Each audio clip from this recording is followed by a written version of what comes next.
So I just wanted to talk about in this video is Disney and how these companies, Disney specifically, completely cynically uses gender and race and sexuality issues to divide their workforce and to distract their workforce from talking about the real issues. And the real issues are how much money you have to spend in the supermarket after you finish working a 50 or 60 hour week for the Disney Corporation. And I think personally, it's absolutely disgusting the low wages that Disney pays its workers.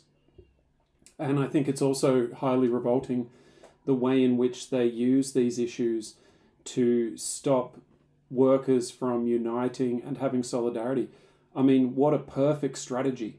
They deserve some recognition for this, actually, because what they've been able to do is take their workforce and divide them along these sexuality and gender lines and racial lines so that they never ever have to deal with the total number of people that work for them. And all they have to do in order to do this is to put on social media a couple of their people, a couple of their executives making comments about Disney content, about Mickey becoming Minnie, or Mickey giving birth to a mouse, or Mickey marrying Donald Duck, or whatever it is.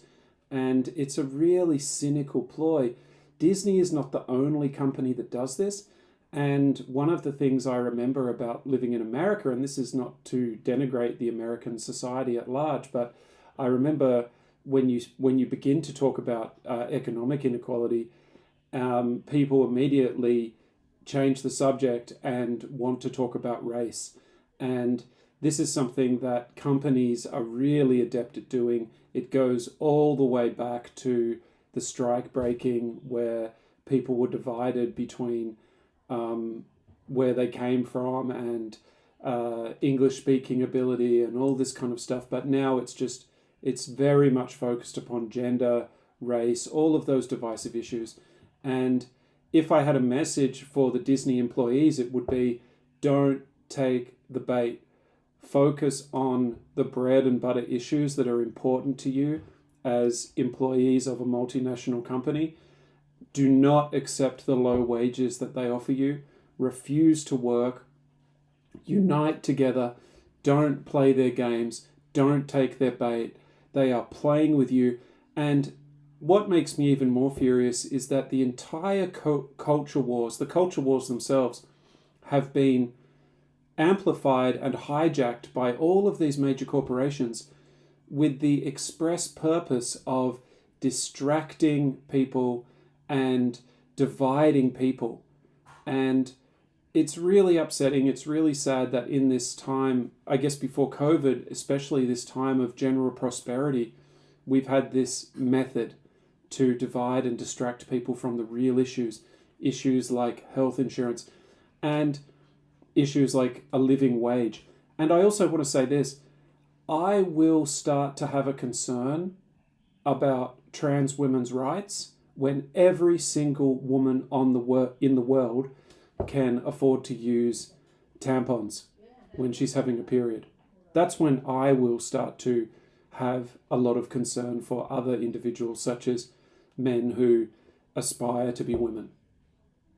That's really back to reality. And when Disney employees can go to work and make a living wage, I think that these other issues can then be addressed. But these companies don't care about people. They don't care about minority people. They just care about minimizing the cost of their employees. And they use these cynical strategies to divide their workforce. And if you have an experience of this, please let me know.